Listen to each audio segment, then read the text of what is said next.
a much-anticipated visit as diplomatic relations are restored.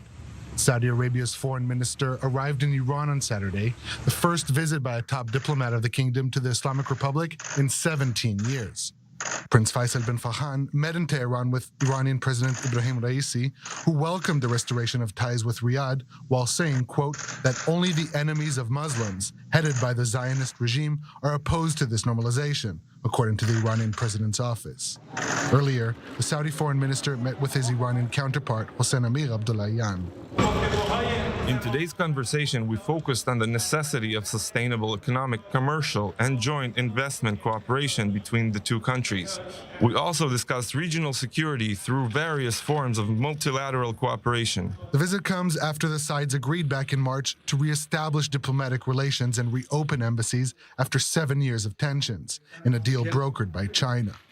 In Saturday's meeting, the Saudi foreign minister emphasized Riyadh's security concerns while also extending a formal invitation from Crown Prince Mohammed bin Salman to Raisi to visit the kingdom.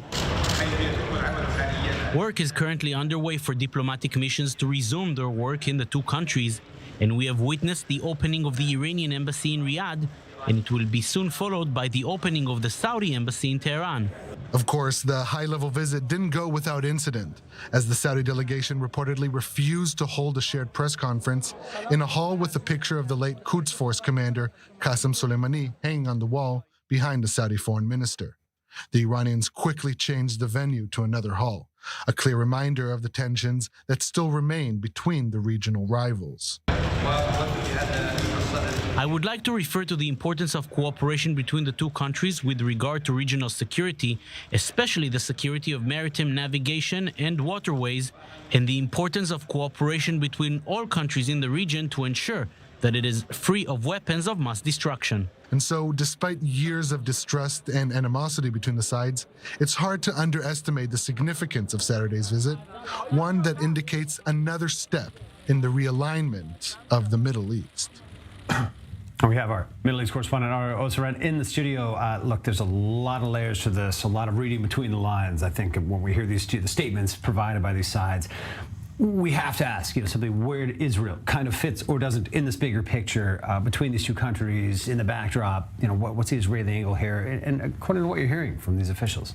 Look, David, I think a good indication to that is what we saw a report in the New York Times just the other day of this push by the Biden administration for a normalization deal between Saudi Arabia talkative about that. And Israel. Indeed. And I mean, look, despite appearances of this newly found friendship, I think this between Saudi Arabia and Iran, this report that says that this normalization deal would include U.S. not only approval but support and for a civilian nuclear program in Saudi Arabia. Some believe that while it's framed as a civilian program, it's basically its purpose is having the means to build up nuclear arms if Iran does the same. And that, I think, is what we're seeing here. We're seeing Saudi Arabia, on the one hand, trying to de-escalate the situation across the region, different proxy wars that it's engaged in with Iran, trying to de-escalate that through diplomacy. But the years of animosity and suspicion between the sides aren't subdued, don't go away instantly.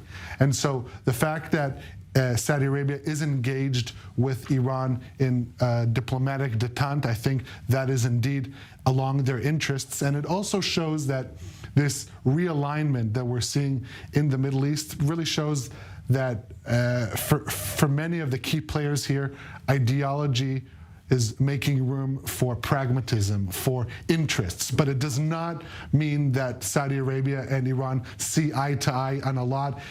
Probably on most issues they do not see eye to eye, but the Saudis are trying to give diplomacy a shot. Close neighbors, yeah, a lot at stake. Close neighbors and the big powerhouses in the region, perhaps excluding Israel.